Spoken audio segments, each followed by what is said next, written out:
اعوذ باللہ من الشیطان الرجیم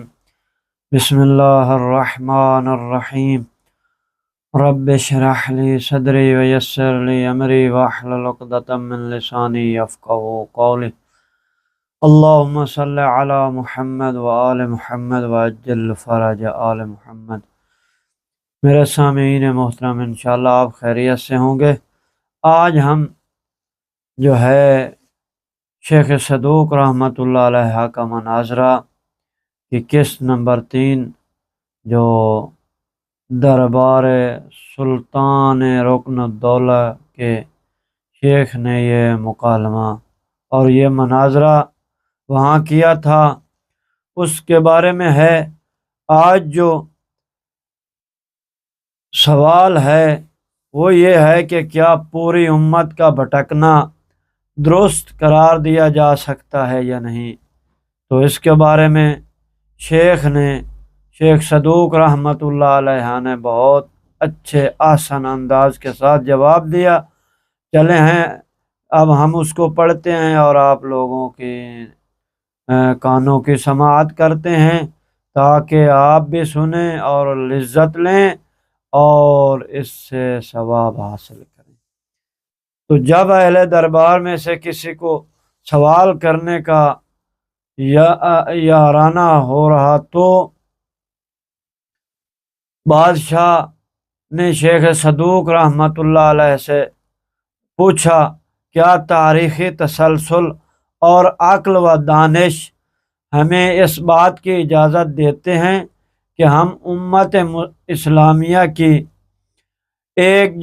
بڑی جماعت کے متعلق یہ فرض کر لیں کہ انہوں نے حق کو چھوڑ دیا تھا، جب کہ وہ لوگ حضرت محمد مصطفیٰ صلی اللہ علیہ وآلہ وسلم کے فیض یافتہ اور تربیت یافتہ تھے؟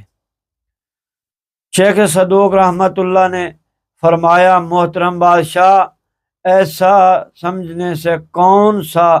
فرق پیدا ہو جائے گا اور یہ تصور کرنے سے دین میں کون سی خرابی لازم آئے گی؟ کیونکہ اللہ تعالی لوگوں کے ارتداد کی پہلے سے خبر دے چکا ہے۔ چنانچہ ارشاد ربانی ہے، وما محمد الا رسول قد خلت من قبلہ الرسل افإن مات او قتل انقلبتم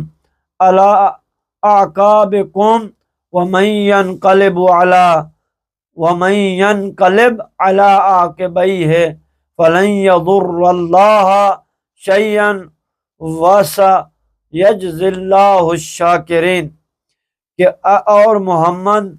صلی اللہ علیہ وآلہ وسلم تو صرف ایک رسول ہیں، جن سے پہلے بہت سے رسول گزر چکے ہیں۔ کیا اگر وہ مر جائیں یا قتل ہو جائیں تو تم الٹے پاؤں پلٹ جاؤ گے؟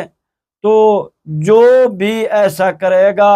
وہ خدا کا کوئی نقصان نہیں کرے گا، اور خدا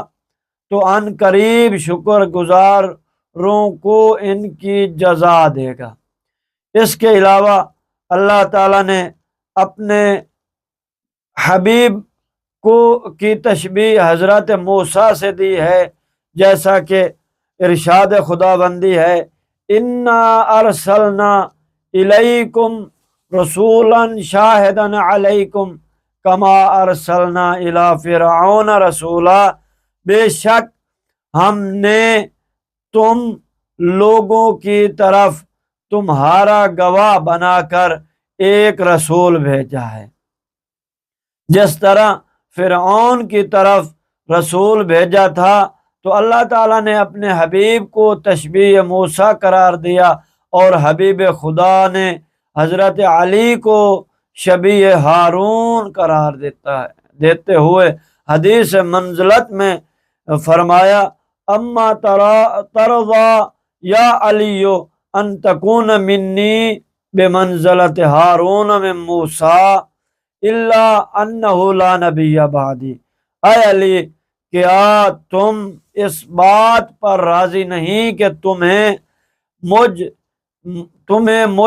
مجھے وہی درجہ حاصل ہو جو ہارون علیہ السلام کو موسیٰ علیہ السلام سے تھا، مگر میرے بعد کوئی نبی نہیں آئے گا۔ اور اب ملاحظہ فرمائیں کہ تاریخی تسلسل اور عقل و دانش امت موسیٰ کے لیے کیا فیصلہ کرے گی۔ اللہ تعالیٰ نے قرآن مجید میں بیان فرمایا کہ جب موسیٰ، یہ اس بحث کا نتیجہ ہے جو شیخ رحمت اللہ علیہ دے رہے ہیں، فرمایا جب کہ موسیٰ علیہ السلام تو تورات لینے کے لیے تشریف لے گئے اور انہوں نے ہارون علیہ السلام کو اپنا جانشین قرار دیا، اور کوہ طور پر انہیں 30 کی بجائے 40 راتیں ٹھہرنا پڑی، تو امت موسیٰ علیہ السلام کی اکثریت مرتد ہو گئی اور خدا کو چھوڑ کر سامری کے بنائے ہوئے بچھڑے کی عبادت کرنے لگی۔ بادشاہ سلامت انصاف سے بتائیں، جب موسیٰ کی امت موسیٰ علیہ السلام کی زندگی میں بھٹک سکتی ہے تو رسول خدا صلی اللہ علیہ وآلہ وسلم کی امت ان کی وفات کے بعد کیوں نہیں بھٹک سکتی؟ تو شیخ کا یہ استدلال سن کر بادشاہ اش کر اٹھا اور کہنے لگا اس سے بہتر استدلال ممکن ہی نہیں۔ تو شیخ صدوق کا ایک اور اسی طرح استدلال جو شیخ نے کیا ہے اس بادشاہ کے سامنے اور ان کے سوالوں پر، تو وہ بھی ہم آپ لوگوں کو ابھی پیش کرتے ہیں۔ اس کے بعد شیخ نے فرمایا، محترم بادشاہ، عجیب بات یہ ہے کہ ہمارے برادران اہل سنت کا عقیدہ ہے کہ رسول اللہ صلی اللہ علیہ وآلہ وسلم نے کسی کو اپنا خلیفہ نامزد نہیں کیا تھا، اور حضرت صلی اللہ علیہ وسلم کی وفات کے وقت صحابہ نے مل جل کر حضرت فلاں حضرت ابو بکر کو نامزد کیا تھا۔ اس نظریے میں اس بات کی وضاحت کی گئی حضرت صلی اللہ علیہ وسلم نے کسی کو اپنا جانشین مقرر نہیں کیا اور امت نے اپنے صوبہ داری سے خلیفہ نامزد کیا اور یہ نامزدگی جائز قرار پائی۔ تو اس عقیدے میں دو علیحدہ علیحدہ اعمال کی نسبت علیحدہ علیحدہ شخصیات کی جانب دی گئی ہے۔ ایک رسول خدا کی سنت ہے خلیفہ نہ بنانا، دوسرا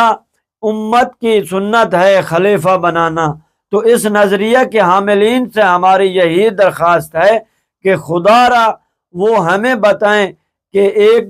رسول خدا صلی اللہ علیہ وسلم نے خلیفہ مقرر نہ کر کے صحیح کیا تھا یا غلط۔ یہ ہمارا اس امت سے سوال ہے کہ آیا رسول خدا نے جو خلیفہ مقرر نہ کر کے صحیح کیا تھا یا غلط؟ یہ شیخ صدوق کا ایک سوال تھا۔ اور دوسرا سوال یہ تھا، اور امت نے خلیفہ مقرر کر کے صحیح کیا تھا یا غلط؟ تو جب کہ رسول خدا صلی اللہ علیہ وآلہ وسلم کے فعل کو غلط کہنا ہرگز درست نہیں ہے، یعنی پھر شیخ نے خود اس کا جواب دیا ہے۔ لہذا کسی بھی مسلمان کے لیے یہ کہنا انتہائی آسان ہے کہ امت نے سقیفہ میں جو نامزدگی کی تھی وہ منشا رسول خدا صلی اللہ علیہ وسلم کے خلاف تھی اور وہ ایک غلط اقدام تھا۔ اور آئیے یہ دیکھیں کہ کیا واقعاً رسول خدا صلی اللہ علیہ وسلم نے کسی کو اپنا جانشین مقرر نہیں کیا، اور عدم استخلاف کا یہ عقیدہ کس عاقل کے لیے کسی طور پر بھی قابل قبول نہیں ہے، کیونکہ ہمارا روزمرہ کا مشاہدہ ہے کہ ایک بھکاری جس کی کل کائنات صرف ایک کشکول اور ایک جھونپڑی پر مبنی ہوتی ہے، وہ بھی کسی نہ کسی کو اپنا جانشین مقرر کر کے جاتا ہے، جبکہ دین و دنیا کا احکام حبیب خدا صلی اللہ علیہ وآلہ وسلم کے پاس تعویذ تھا، تو آپ علیہ السلام نے کسی کو اپنا جانشین متعین نہیں کیا تاکہ افراد امت ایک دوسرے کے دست گریبان رہیں۔ اور اس سے عجیب تر بات یہ ہے کہ حضرت ابو بکر نے تو حضرت عمر کو اپنا جانشین بنایا، اور حضرت عمر نے بھی اپنی نیابت کے لیے 6 افراد پر مشتمل ایک شورا تشکیل دی تھی۔ اس میں برادران اہل سنت سے ہمارا یہ سوال ہے کہ حضرت ابو بکر نے اسلام کی محبت میں حضرت عمر کو اپنا جانشین بنایا تھا، یا کچھ دیگر اسباب کی وجہ سے انہیں نامزد کیا تھا؟ اور اسی طرح حضرت عمر نے جانشینی کے لیے 6 افراد پر مشتمل جو شورا تشکیل دی تھی، وہ اسلام کی محبت کے تقاضے سے تھی یا کچھ اور اسباب کے ماتحت تھی؟ اگر دونوں بزرگواران کا یہ فعل محبت اسلام کی وجہ سے تھا،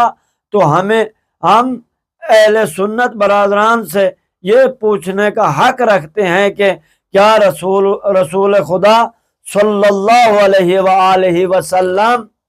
کو اعاذ باللہ